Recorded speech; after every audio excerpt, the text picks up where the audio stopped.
Mayor పీఠానికి నవంబర్లో గండం పొంచి ఉందా? జయవర్ధన్ నమ్మక ద్రోహంపై కోటన్రెడ్డి మౌనానికి కారణం ఏంటి? నవంబర్లో నెల్లూరు మేయర్ పొట్లూరు స్రవంతిపై అవిశ్వాస గండం ఖాయమేనా? నెల్లూరు రాజకీయాల్లో ఒకప్పుడు కోటన్రెడ్డి శ్రీధర్ రెడ్డికి అత్యంత ముఖ్య అనుచరుడుగా కొనసాగిన పొట్లూరు జయవర్ధన్ కుటుంబానికి మేయర్ పదవి దక్కేలా చేయడంలో కోటన్రెడ్డి వేసిన వ్యూహాత్మక ఎత్తుగడలో ఇప్పుడు కొత్త చర్చకు దారితీస్తున్నాయి. ముఖ్య అనుచరుడి నుంచి ఎదురైన నమ్మక ద్రోహం పట్ల కోటన్రెడ్డి మౌనంగా ఉన్నప్పటికీ మేయర్ పదవీ కాలం 4 ఏళ్లు పూర్తయిన నేపథ్యంలో నవంబర్ నెలలో అవిశ్వాసం ద్వారా మేయర్ పీఠానికి గండం పొంచి ఉందని రాజకీయ వర్గాలు విశ్లేషిస్తున్నాయి. గతంలో వ్యూహాత్మక ఎత్తుగడతో పొట్లూరు స్రవంతిని మేయర్ ని చేసింది కోటన్రెడ్డి శ్రీధర్ రెడ్డి. ఇప్పుడు కోటన్రెడ్డి ఏమి ఆలోచిస్తున్నాడో? 2021 కార్పొరేషన్ ఎన్నికల సమయంలో నెల్లూరు రూరల్ నియోజకవర్గంలో 26 డివిజన్లకు గాను కేవలం ఒకే ఒక్క డివిజన్ 12వ డివిజన్ ఎస్టీ మహిళా రిజర్వేషన్ కు కేటాయించారు. ఈ డివిజన్ నుంచి గెలిచిన అభ్యర్థికి మేయర్ అయ్యే అవకాశం ఉందని గుర్తించిన కోటన్రెడ్డి శ్రీధర్ రెడ్డి తన ముఖ్య అనుచరుడైన పొట్లూరు జయవర్ధన్ కోసం వ్యూహం రచించారు. స్థానికుడు కాకపోయినా అన్ని వర్గాలను ఒప్పించి 12వ డివిజన్ లో జయవర్ధన్ భార్య పొట్లూరు స్రవంతిని నిలబెట్టి ఏకగ్రీవం చేసి గెలిపించారు. అన్న, మాది చాలా మధ్యతరగతి కుటుంబం.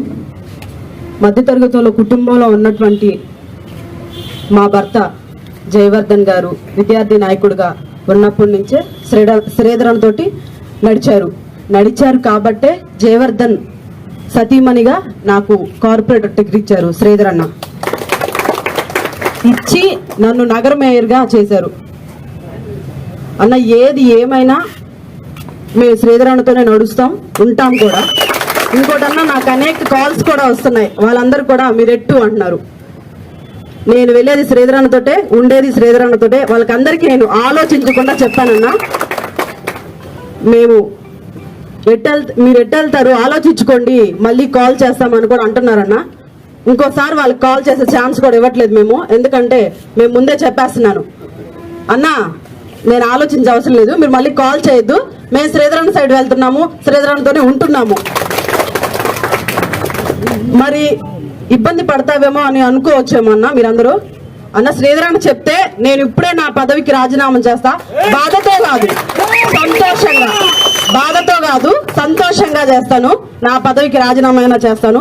నన్ను ఈ పొజిషన్ లో నిలబెట్టిన వ్యక్తి శ్రీధరన్న మాత్రమే. అదే విధంగా కార్యకర్తలకు అండగా నిలిచిన నాయకుడు కూడా శ్రీధరన్నే.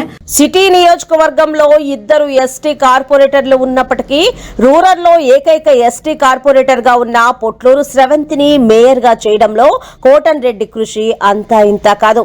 ఎవరైనా అంత సాయం చేస్తే జీవితాంతం గుర్తుపెట్టుకుంటారు. కానీ ఇక్కడ అలా జరగలేదు.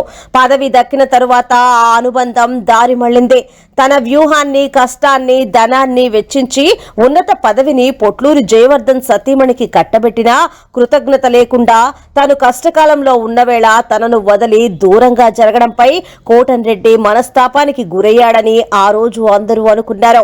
2024 ఎన్నికలు బాగా డబ్బున్న వ్యక్తికి, ఓ సామాన్యుడికి జరిగిన యుద్ధం. మనిషి కష్టాల్లో ఉన్నప్పుడు సాయం పొందిన వాళ్ళు ఖచ్చితంగా వెంట నడుస్తారు. కానీ ఇక్కడ అలా జరగలేదు. 2024 ఎన్నికల తర్వాత వైఎస్ఆర్సీపీ పార్టీ ఓటమి చెందిన తర్వాత వైఎస్ఆర్సీపీకి రాజీనామా చేసి టీడీపీలో చేరేందుకు ప్రయత్నించటం, అందుకు ఎమ్మెల్యే కోటన్రెడ్డి శ్రీధర్ రెడ్డి దగ్గర నుండి గ్రీన్ సిగ్నల్ రాకపోవడంతో అలాగే గాలిలో ఉండిపోయారు. ఈ విషయమైనా కోటన్రెడ్డి శ్రీధర్ రెడ్డి సన్నిహితుల వద్ద బాధపడ్డా ఎక్కడా కూడా పొట్లూరు జయవర్ధన్ పై కానీ మేయర్ స్రవంతిపై కానీ పల్లెత్తు మాట అనకపోవడం ఆయన సంస్కారానికి నిదర్శనమని రాజకీయ విశ్లేషకుల మాట. అసలు కథ ఇప్పుడే మొదలైంది. మేయర్ పదవికి నవంబర్ నెల 22వ తేదీకి 4 ఏళ్లు పూర్తవుతాయి. మేయర్ పదవీ కాలం 4 ఏళ్లు నిండిన తర్వాత అవిశ్వాస తీర్మానం ప్రవేశపెట్టడానికి అవకాశం ఉంది. కోటన్రెడ్డి మనసులో ఏముంది? ప్రస్తుతం మంత్రివర్యులు నారాయణ మరియు నెల్లూరు రూరల్ ఎమ్మెల్యే కోటన్రెడ్డి శ్రీధర్ రెడ్డి ఇద్దరూ గనక ఈ విషయంలో ఒక నిర్ణయానికి వస్తే మేయర్ పదవి ఊడిపోవటం ఖాయమని రాజకీయ విశ్లేషకులు అంటున్నారు.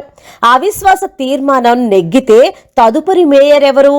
ఒకవేళ అవిశ్వాసం విజయవంతమైతే తదుపరి మేయర్గా సిటీ నియోజకవర్గంలోని ఎస్టీ కార్పొరేటర్లు సుజాత లేదా ఓబిలి రవిచంద్రలలో ఒకరికి అవకాశం దక్కవచ్చు. ఇన్ఛార్జ్ మేయర్ అవకాశం ఎవరికి? రాబోయే స్థానిక సంస్థల ఎన్నికలు 6 నెలల్లోపే ఉంటే మేయర్ ఎన్నిక జరగపోవచ్చు. అలాంటి సందర్భంలో మొదటగా ప్రమాణ స్వీకారం చేసిన డిప్యూటీ మేయర్ రూప్ కుమార్ ఇన్ఛార్జ్ మేయర్ గా వ్యవహరించే అవకాశం కూడా ఉంది. ఏది ఏమైనా కోటంరెడ్డి శ్రీధర్ రెడ్డి మౌనం వెనుక ఉన్న వ్యూహం ఏంటి, మంత్రి నారాయణతో కలిసి ఆయన ఎలాంటి నిర్ణయం తీసుకుంటారో అనే అంశాలపైనే మేయర్ పొట్లూరి స్రవంతి రాజకీయ భవిష్యత్తు ఆధారపడి ఉంది. నవంబర్ నెల నెల్లూరు రాజకీయాలలో కీలక పరిణామాలకు నాంది పలకనుందా అన్న అంశం నెల్లూరు నగరంలో టాక్ ఆఫ్ ది టౌన్ గా నడుస్తుంది. ఈ ప్రశ్నలన్నిటికీ సమాధానం దొరకాలంటే కొన్ని రోజులు ఎదురు చూడక తప్పదు.